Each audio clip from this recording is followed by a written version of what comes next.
धन्यवाद राजीव जी। Share market कोई किसी राजकीय आदेश से तो गिरता उठता नहीं है। कुछ किसी पंचों की राय तो होती नहीं कि आज शेयर मार्केट को उठा दिया जाए और फिर उसको गिरा दिया जाए। जी। सरकार की नीतियां होती हैं, ये सरकार के आर्थिक कार्यक्रम होते हैं जिनकी वजह से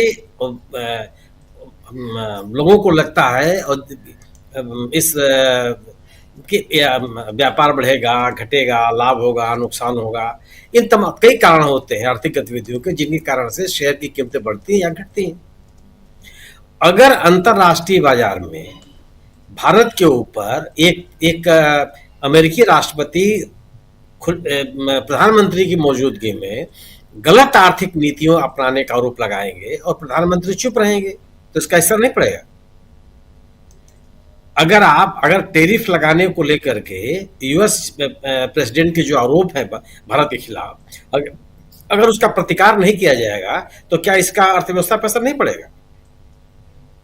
अगर विदेशी निवेशक बड़ी संख्या में बड़े पैमाने पर पैसा उन्होंने निवेश किया है वो निकाल लेंगे तो क्या इसका असर अर्थव्यवस्था पर नहीं पड़ेगा? और क्या उन कारणों को नहीं तलाशा जाना चाहिए कि आखिर जो विदेशी निवेशक हैं वो इतने बड़े पैमाने पर पैसा क्यों निकाल रहे हैं? जी। इसकी जानकारी किसके पास होगी? हमारे पास होगी कि आपके पास होगी?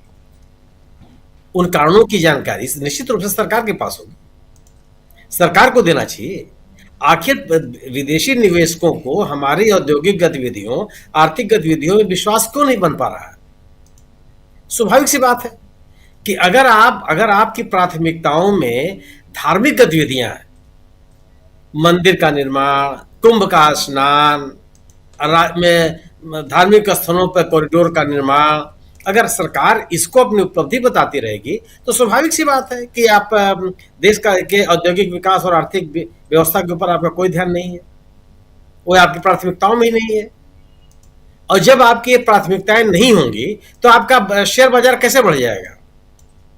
अगर आपका श्रम उत्पादन का रेशियो उचित नहीं होगा, औद्योगिक उत्पादन की रफ्तार तेज नहीं होगी, कृषि में निवेश बेहतर नहीं होगा, कृषकों में उत्साह अच्छा नहीं होगा, लोगों की क्रय शक्ति नहीं बढ़ेगी, तो फिर आपका शेयर मार्केट कैसे यथावत रह सकता?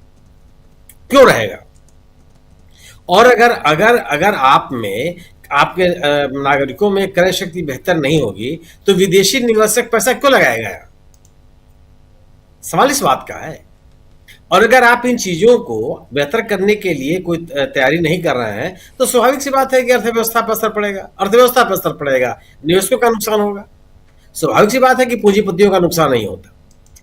जो विदेशी निवेशक आज हमारे हिंदुस्तान में पैसा निवेश किए हुए हैं, कल वो चीन में, वियतनाम में और अन्य इंग्लैंड में, जर्मनी में जो विदेशी वहां जाके निवेश करेंगे जहां उनको पैसा बेहतर रिटर्न है। आप क्या क्यों करेंगे? क्योंकि उनके पास तो पूरी दुनिया खुली हुई है। आप निवेशकों को अपने तरफ अगर आप आकर्षित करना चाहते हैं तो आपको एक बेहतर वातावरण देना पड़ेगा, लोगों को यह आश्वासन देना पड़ेगा कि आपके औद्योगिक नीतियों में स्थायित्व है। अचानक से विदेशों में बनने वाली चीजों का जिसका टैरिफ में घटा करके आप 10%, 15%, 20% कर देंगे तो कोई क्यों आपके पास आपके बाजार को स्थिर कैसे कोई मान लेगा? ये तो एक बहुत अस्थिर तरीका हुआ। और जब आप विदेशी उत्पादों की टैरिफ को कम करेंगे तो आप अपने घरेलू बाजार को बनाए कैसे रख सकते हैं? कैसे संभव है? आप उसकी बात करें या न करें, आप उसको स्वीकार करें या न करें, लेकिन ये सरकार की नीतियां होती हैं जिसके कारण से आर्थिक गतिविधियां प्रभावित होती हैं। इसके अलावा और कोई कारण नहीं होता।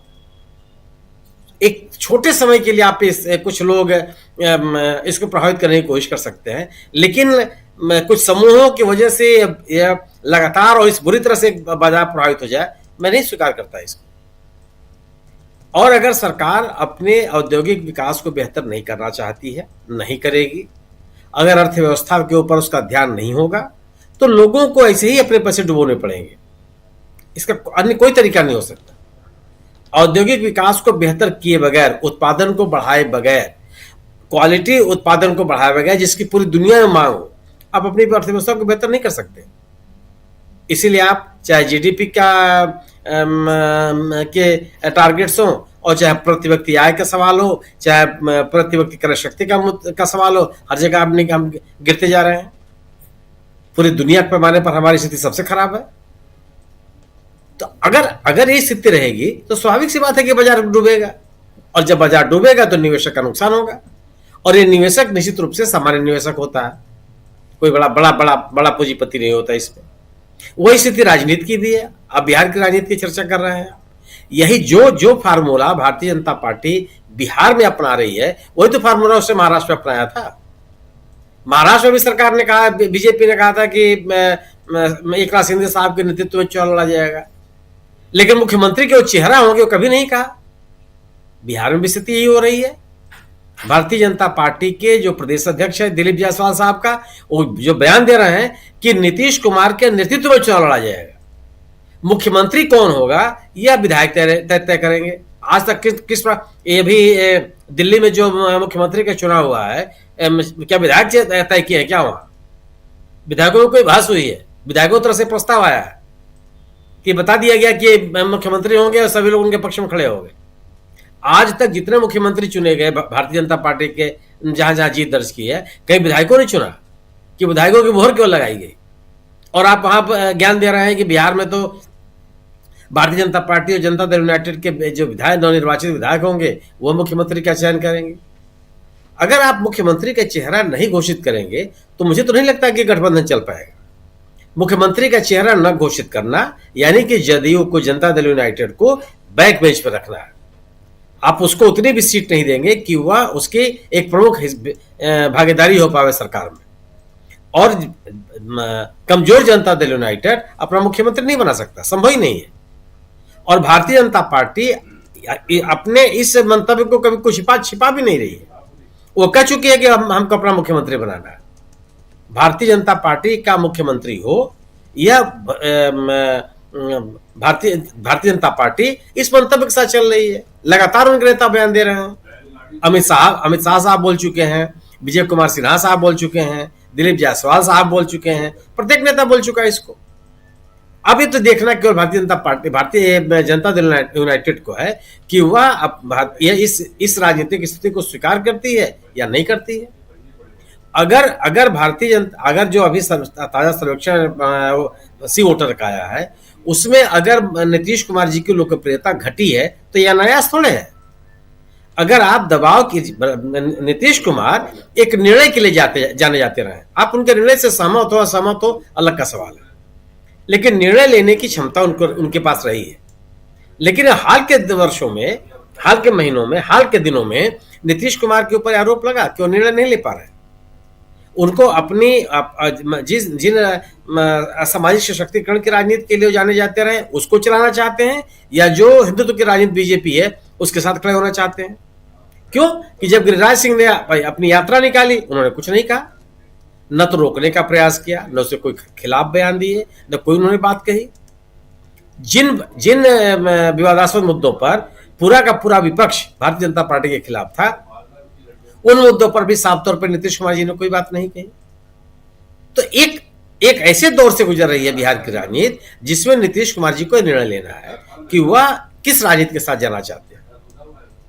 और अगर वह हिंदुत्व की राजनीति के साथ जाना चाहते हैं तो उनके लोकप्रियता में गिरावट आएगी, क्योंकि हिंदुत्व के नेता कभी नहीं माने गए। वह जिन कारणों से अति दलित में लोकप्रिय हैं, अति पिछड़ों में लोकप्रिय हैं, या महिलाओं में लोकप्रिय हैं, उसमें हिंदुत्व का एजेंडा नहीं है। इन समूहों को सशक्त करने, इनको उचित प्रतिनिधित्व देने, इनकी आर्थिक स्थिति बेहतर करने, इनके लिए बेहतर रोजगार के अवसर सृजित करने के लिए वो जाने जाते रहे, इसलिए उनकी लोकप्रियता रही है।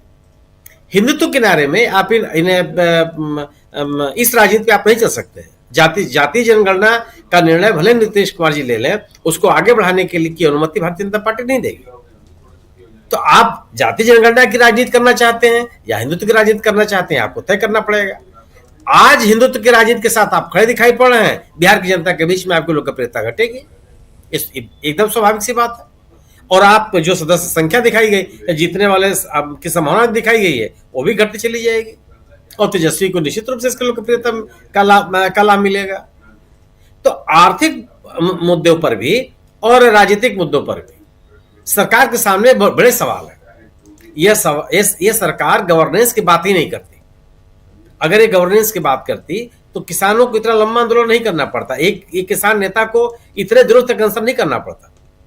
लेकिन कोई स्वाभाविक सी बात नहीं, ये वही सरकार है जिसने 1 साल तक किसानों को आंदोलन करने के लिए मजबूर किया। तो ये गिरती हुई अर्थव्यवस्था के कारण से जितने भी विकास के मानक है सबके ऊपर असर पड़ेगा। जी बिल्कुल बिल्कुल, आप सही कह रहे हैं। हमारे साथ अनिल सिन्हा जी भी जुड़ गए हैं। अनिल जी, आपका स्वागत करता हूं। इधर अमलेंदु जी भी। अमलेंदु